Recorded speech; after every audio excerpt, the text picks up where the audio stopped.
ke Prof. Corina yang mungkin akan memberikan wawasan baru dan pengetahuan baru tentang anak-anak, mungkin dari sisi psikologinya atau bagaimana. Kami persilakan, Prof. Yang saya hormati Pak Dekan FIB, Pak Direktur Kebudayaan UI, kemudian sedikit sebentar pada langsung Ibu dan Bapak. Pada hari ini saya itu salah bikin materi. Materi saya itu untuk orang tua dan guru. Ternyata yang muncul anak-anak. Ayo, siapa yang SMP angkat tangan? Oh iya, siapa yang SMA angkat tangan? Yang universitas? Ayo lulusan belum kita.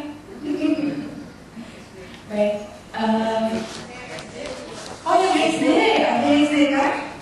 Wah, banyak. Wah, makin kacau lagi saya. Ibu izin saya boleh berdiri? Kan sebentar saja tentang apa itu budaya. Kenapa budaya itu perlu ya? Jadi kita tahu bahwa budaya itu seperti fondasi yang tidak terlihat. Kalau di gedung kan fondasinya nggak kelihatan ya, anak-anak ya. Setuju ya? Fondasinya nggak kelihatan. Kalau kita mau bikin gedung lantai 1, fondasinya sama nggak dengan gedung lantai 2? Enggak banget. Lantai 3, lantai skyscraper katanya, pencakar langit. Oh, fondasinya harus kuat sekali. Seperti juga satu pohon. Pohon itu kalau dia cuma pohon tomat itu iya akarnya cuma akar tempel aja dia. Beda dengan pohon beringin yang besar itu ya, yang tinggi dan mengayomi banyak orang. Itu akarnya coba dilihat di situ, kemana-mana dia. Itulah budaya. Jadi kalau kita sebagai manusia, kita mau jadi apa, karakter kita mau kemana, kita lihat dulu budaya kita, jati diri kita itu sekokoh apa. Dan sebaliknya orang tua dan guru, barangkali kita perlu bertanya, apakah kita sudah berhasil menghadirkan budaya yang kuat bagi anak-anak kita untuk berkembang, atau budaya kita cuma seadanya saja, tidak kuat. Kalau itu yang terjadi, maka pohon yang tumbuh itu adalah pohon yang kurus. Dan begitu timbul angin, seperti apa anak-anak? Jangan yang jawab ibu-ibu, anak-anak. Ketika timbul angin, gimana anak-anak? Goyang ya?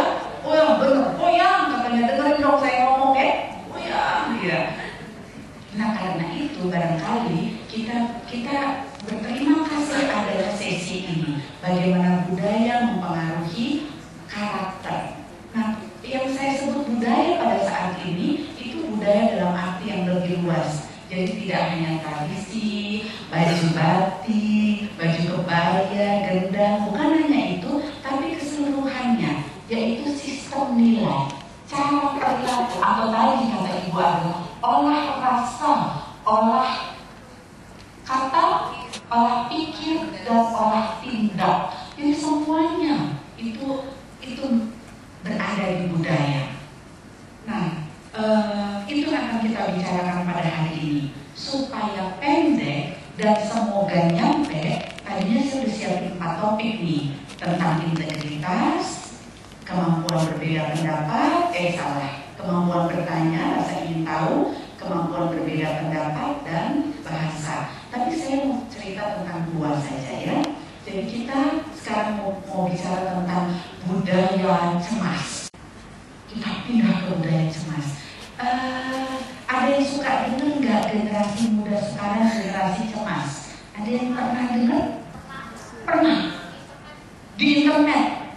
Iya, apa benar ya anak-anak muda sekarang banyak yang cemas? Ini datanya kecil sekali ya, nggak kelihatan ya. Boleh saya kesana ya, supaya muncul. Jadi ini data di Amerika. Data di Amerika tahun 2008 sampai 2020.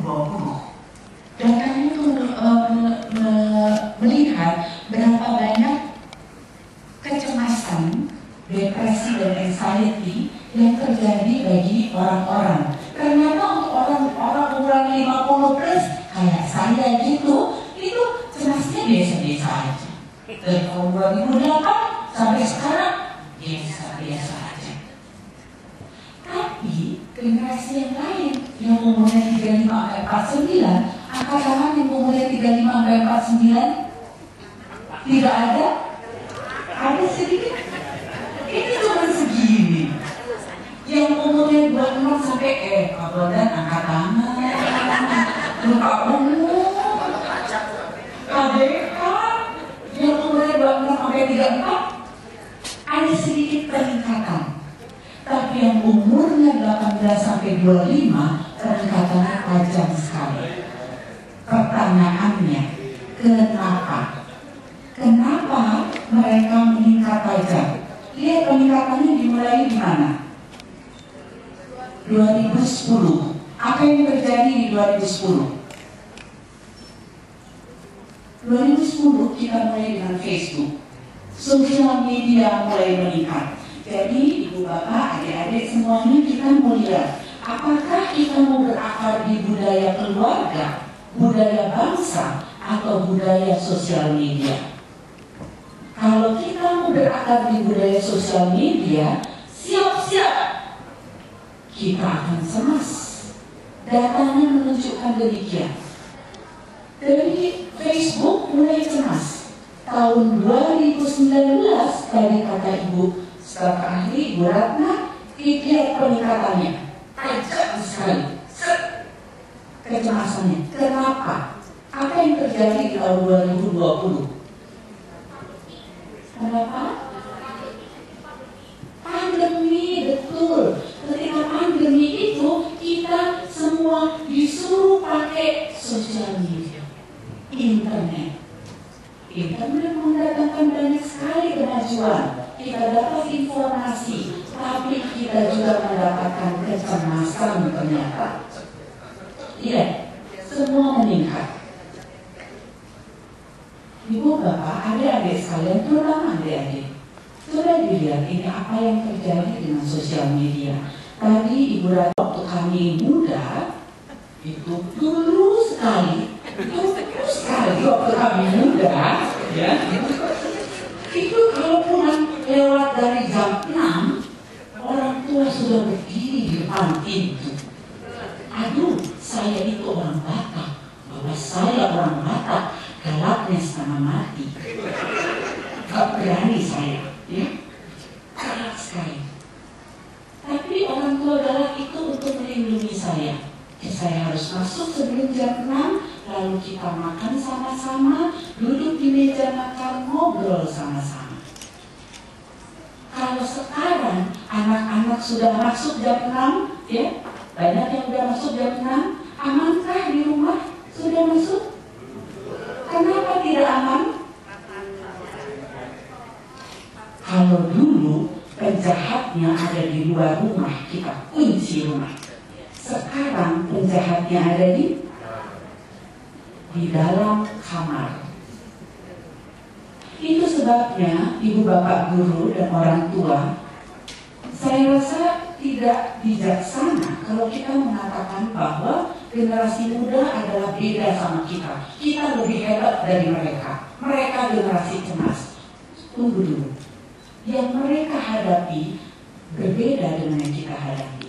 Yang mereka hadapi ketika akar-akar budaya, akar-akar jati diri mereka belum sampai ke dalam, mereka digoyang oleh sosial media. Beda sama kita yang 50 itu, lihat, kita ada sosial media, lihat nih, ada nggak yang di sosial media taruh foto yang nggak keren? Nggak ada. Benar. Begitu pergi ke tempat yang keren-keren, ayo foto dulu. Upload, ya kan? Ada orang yang bilang ke saya gini, aduh Ibu Korina, keluarganya harmonis sekali. Saya bilang gini, kamu tahu dari mana? Itu ibu fotonya, foto ibu, bapak, dan anak. Saya bilang, iya, saya kan memang pilih foto yang keren ya untuk ditaruh.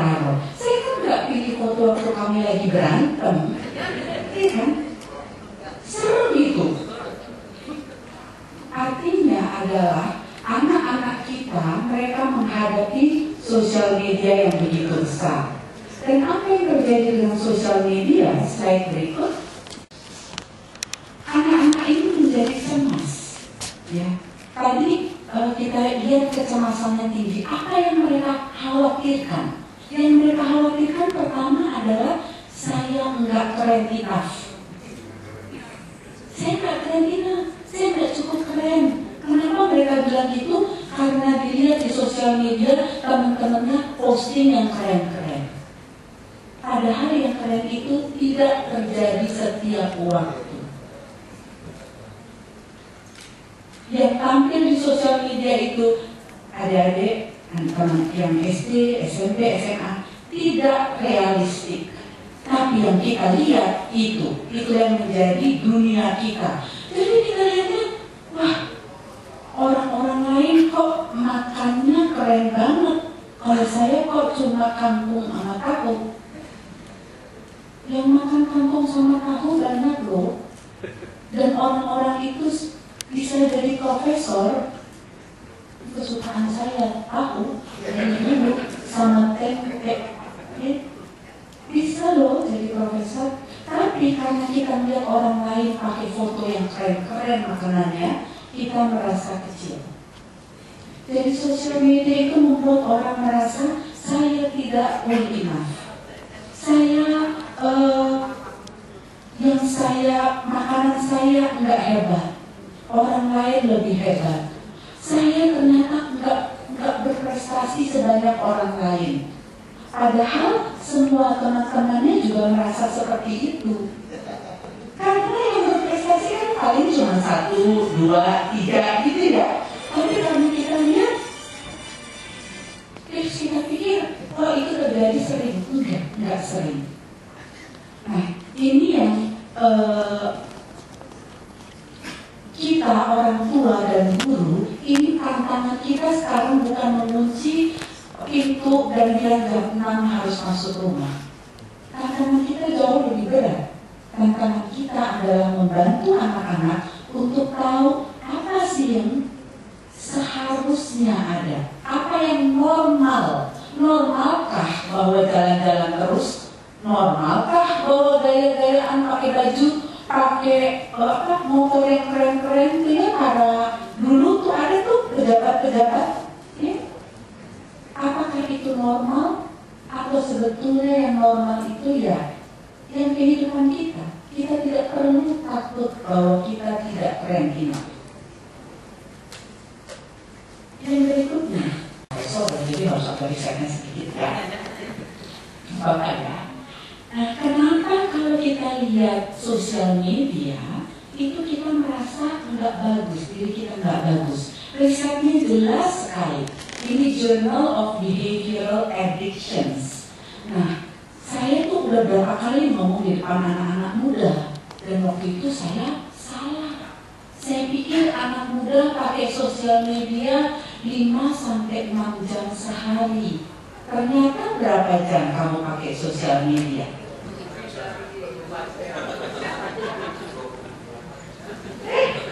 Ini Pak Dekarnya lucu banget tuh, 8 jam katanya. Oh, udah berapa? Berapa jam sehari? Kamu 2 jam? Good. Kamu siapa namanya? Yang keras? Yusuf Al-Rafi. Bagus sekali. 2 jam sehari. Atau ini adalah keluarga yang bagus. Jangan malu untuk tidak pakai sosial media. Bahkan di Australia sekarang dibilang tidak boleh anak pakai sosial media sebelum umur berapa? 16 tahun. Karena sosial media membuat orang ketagihan. Masa ketagihan kita suruh-suruh anak? Salah kita. Tapi waktu saya dulu, anak saya minta sosial media, saya kasih juga. Karena saya nggak ngerti. Iya kan? At that time waktu itu kita belum ada risetnya. Jadi kita pikir kasihan juga anakku ini, teman-temannya semua punya sosial media, dia enggak, gitu ya. Padahal ternyata itu nggak bagus. Dan siapa yang sering lebih tertekan, laki-laki atau perempuan ketika lihat sosial media? Perempuan ya. Siapa yang tadi bilang di atas perempuan gitu. Nah, kenapa ya perempuan? Ada yang berani jawab?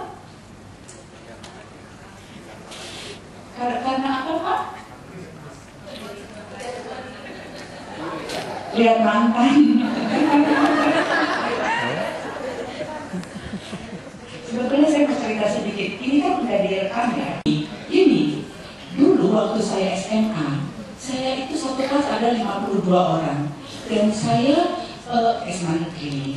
Dan saya itu sangat merasa tertekan, sangat merasa jelek ya. Terus saya bilang ke teman saya, sama-sama kita merasa jelek berdua nih. Saya bilang gini, kok cuma kita berdua ya yang belum punya pacar? Minder deh, gitu ya. Kita merasa minder kita belum punya pacar. Nah, karena kita orang yang berpikir, marilah kita cek. Kita cek, siapa sih di kelas kita yang punya pacar? 1, 2, 3, 4, 5. Ada berapa orang yang punya pacar? Dari 52 orang itu.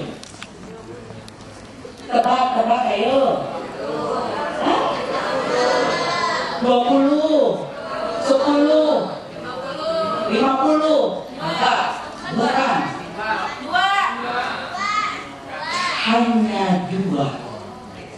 Tapi yang 2 itu karena kelihatan, saya pikir banyak sekali, kemudian membuat saya rendah diri. Tapi waktu dulu saya bisa ngecek siapa orang yang punya pacar. Sekarang di sosial media kita nggak bisa ngecek. Kita pikir, oh yang keren-keren semua. Enggak. Yang keren itu nggak banyak. 2. Enggak. Yang lebih keren adalah orang-orang yang berani bilang, saya tidak main sosial media, waktu saya main sama keluarga. Berikutnya barangkali coba langsung 3-3-nya nggak apa-apa. Jadi ketika sosial media itu jelek, kenapa? Dan bukan dasar untuk pembentukan budaya ataupun jati diri kita, karena mereka selective sharing. Artinya selective sharing, mereka hanya upload yang keren-keren aja dan membuat kita tertekan. Jangan percaya. Adik-adik yang SD, SMP, SMA, jangan percaya. Itu kebohongan. Unrealistic standard. Karena mereka hanya foto ketika mereka makannya enak. Mereka hanya foto ketika keluarganya smiling, tersenyum. Ketika keluarganya berantem, nggak ada yang kemudian buru-buru foto dan upload. Jangan ya? Tidak, standarnya tidak realistik. Dan jangan lupa kebanyakan filteringnya. Makanya saya kalau lihat sosial media dan lihat teman-teman saya pikir kenapa mereka semuanya cantik. Akhirnya saya pikir saya nggak usah di sosial media. Makanya kamu cari di sosial media, saya nggak ada.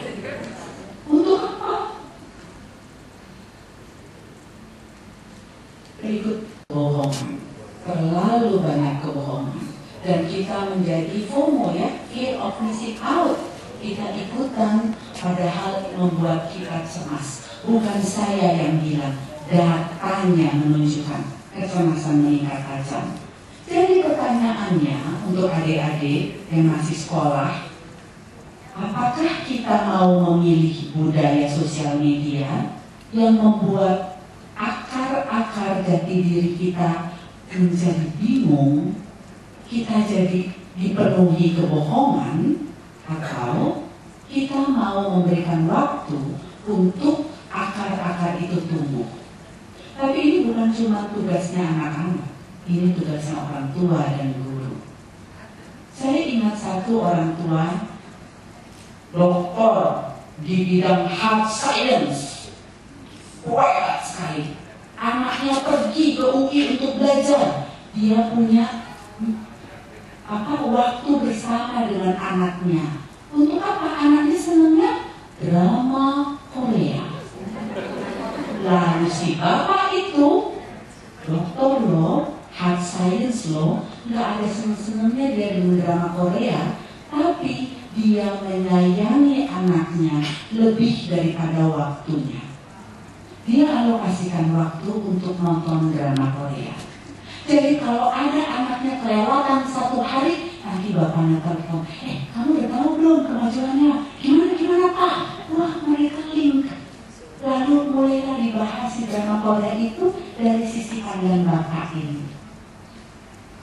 ibu, bapak, kita boleh memilih ngata-ngatain anak-anak muda, atau kita memilih bertanggung jawab, memberikan waktu untuk mereka, bermain apa yang menyenangkan untuk mereka. Bukan kita yang bilang harusnya ini, tapi kita bertanya, apa yang kamu sukai? Ayo, saya jalankan sama-sama kamu. Ini waktu saya tinggal 2 menit lagi ya.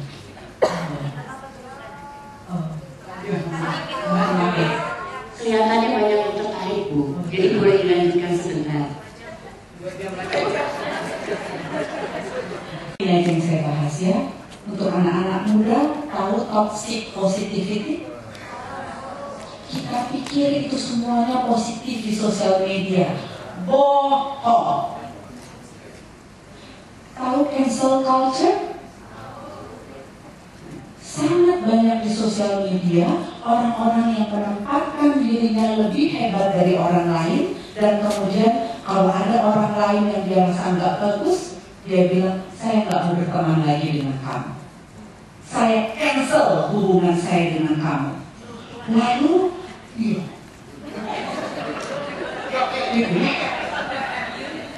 terus kalau dia kemudian bikin YouTube yang bilang, saya sudah berhasil meng-cancel orang-orang ini, terus komentar-komentar bilang apa? Hebat, hebat.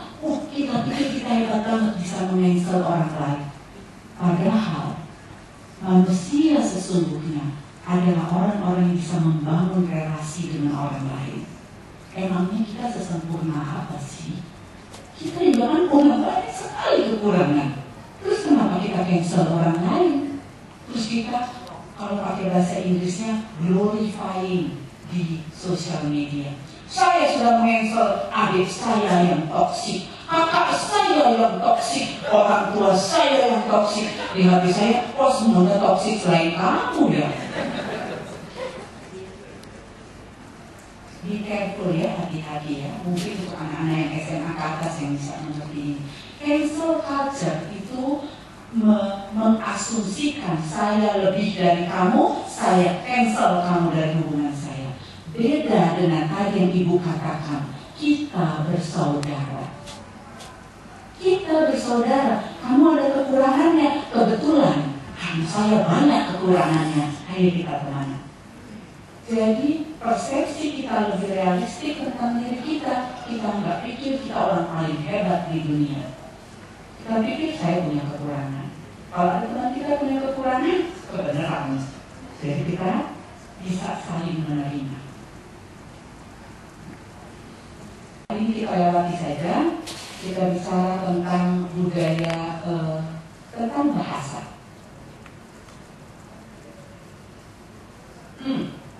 Budaya perbedaan pendapat. Kenapa ini penting? Karena saya lihat yang datang banyak anak-anaknya. Kan kita lagi belajar nih ya. Boleh nggak sih berbeda pendapat? Siapa yang di kelasnya boleh berbeda pendapat? Guru-guru nggak lihat jawaban kamu. Siapa yang boleh berbeda pendapat? Angkat tangan. Siapa yang cuma ada 5 yang angkat tangan? Coba angkat tangan di atas. Boleh berbeda pendapat? Iya, ada. Karena disuruh mereka angkat tangan. Seringkali ketika anak itu berbeda pendapat, kita bilang mereka kurang ajar atau mereka sok tahu. Barangkali memang mereka sok tahu, ya, karena kan memang belum terlalu tahu. Tapi sekarang bagaimana kita akan memberikan kesempatan untuk anak-anak kita belajar kalau semuanya mereka harus berpikir persis seperti yang kita pikir. Bagaimana kita memberikan kesempatan kepada mereka untuk berbeda pendapat. Nggak suka apa sih makanan yang gak enak? Kangkung.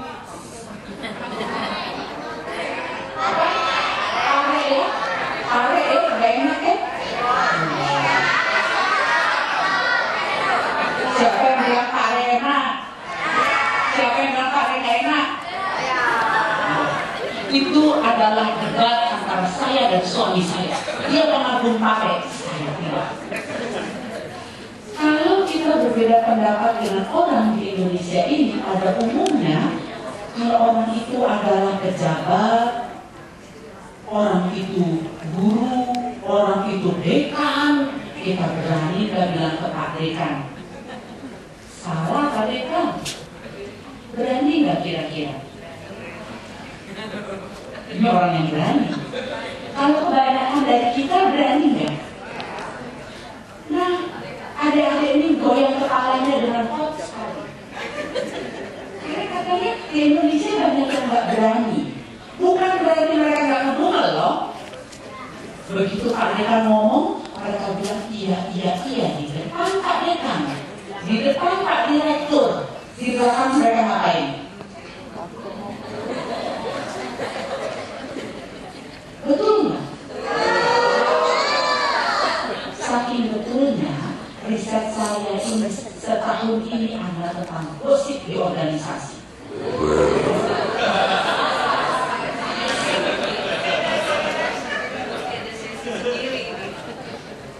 Jadi kita itu gagal belajar untuk mengungkapkan pendapat di depan orang yang berbeda pendapat dengan kita dengan santun. Kalau kita pikir kalau berbeda pendapat itu mesti kasar. Siapa yang melihat di sosial media itu orang kalau berbeda pendapat santun atau kasar? Kasar sekali. Jadi ini yang saya pikir kita bisa bangun budaya perbedaan pendapat. Dan apa caranya? Apa bagian dari budaya? Saya mau mengusulkan saran berikutnya. Cerita. Ini riset salah satu riset dasar psikologi. Lihat tuh, ada saya di sini aja. Ada yang ini ya. Ini tingginya sama dengan A, B atau C? Yakin? Nah, penelitiannya begini. Nah, habis saya ngomong ini semoga banyak yang mau masuk psikologi. Karena penelitian psikologi keren-keren. Jadi gini penelitiannya. Ada 6 orang didudukin, ya, terus ditanya tentang gambar itu. Yang orang-orang itu nggak tahu, dari 6 itu yang 5 adalah temannya peneliti, si A, B, C, D, E. Yang F ini yang sebetulnya partisipan riset. Nah terus yang 5 ini mereka udah janjian sama peneliti untuk menjawab yang salah. Jadi ditanya, garis itu sama dengan yang mana? Jawaban sebenarnya kan C. Dia jawab A. Yang ke-6 bilang, mati aku. Kalau saya jawab A, saya berbeda sendiri. Saya yakin yang A, tapi saya yakin yang C, tapi saya akan beda sendiri. Dan risetnya menunjukkan dalam situasi itu orang akan memilih menjawab seperti teman-temannya atau menjawab yang benar. Menjawab seperti teman. Jarang sekali ada orang yang berani untuk berbeda dengan 5 orang teman. Ini penelitian tahun 51 untuk menunjukkan ibu bapak, guru dan orang tua betapa sulitnya untuk anak-anak kita berbeda pendapat kalau mereka berada dalam kelompok yang